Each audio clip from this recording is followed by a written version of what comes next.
Thank you sir. Shri Boyapati గారిని మాట్లాడాల్సిందిగా ఆహ్వానిస్తాను. అందరికీ నమస్కారం అండి. ముందుగా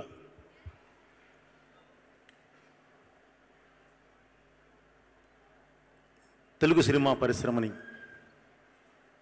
కొత్తగా ఏర్పడిన ఆంధ్ర తెలంగాణ గవర్నమెంట్స్ రెండు తెలుగు సినిమా పరిశ్రమకి అద్భుతంగా సహకరిస్తున్నందుకు కృతజ్ఞత తెలియజేస్తూ, అలాగే ఈరోజు ఈ కార్యక్రమానికి విచ్చేసిన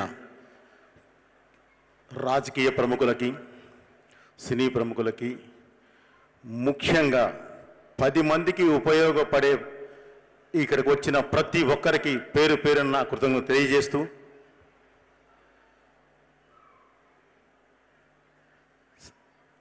కళామందిర్ వారికి ముఖ్యంగా సార్ ఒక బెస్ట్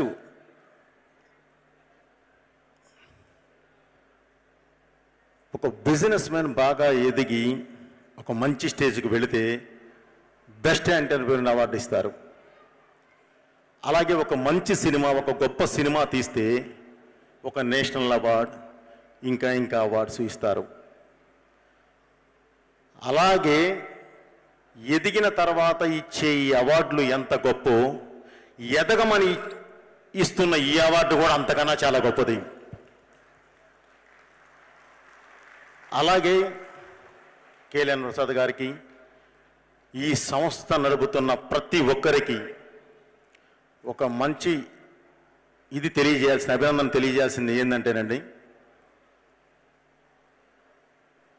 ఒకళ్ళు ముందుకు వెళ్ళాలి అని సాగిస్తున్న ప్రయాణంలో వాళ్ళ భుజం తట్టి ఇంకా ముందుకు వెళ్ళేలాగా వాళ్ళు ఇస్తున్న ఈ అవార్డు ఇది ఎంతో ఇన్స్పిరేషన్. అంటే దానివల్ల ఇంకొక 10 మంది మంచివాళ్ళు తయారవడానికి అవకాశం ఉండే ఈ అవార్డుని నిజంగా మనస్ఫూర్తిగా అభినందిస్తూ, బిజినెస్కే ఈ రోజుల్లో టైం కేటాయించడానికి టైం లేని ఈ రోజుల్లో ఇలా పేదవారికి, మంచివారికి ఇంకొక 10 మంది మంచివాళ్ళు తయారవ్వాలన్న ఒక మంచి ఒపీనియన్తో వాళ్ళకి అవార్డు ఇస్తున్నారు. చూడండి, నిజంగా మిమ్మల్ని మనస్ఫూర్తిగా అభినందిస్తూ ఈ కార్యక్రమాన్ని ఇలాగే ముందుకు తీసుకువెళ్ళాలి అని చెప్పి మనస్ఫూర్తిగా కోరుకుంటున్నానండి. అందరికీ థ్యాంక్ యూ వెరీ మచ్. మీ Boyapati Srinu. Sir, I request you to wait. అంటే వేదిక మీద కాదు, కాసేపు కూర్చోవాల్సిందిగా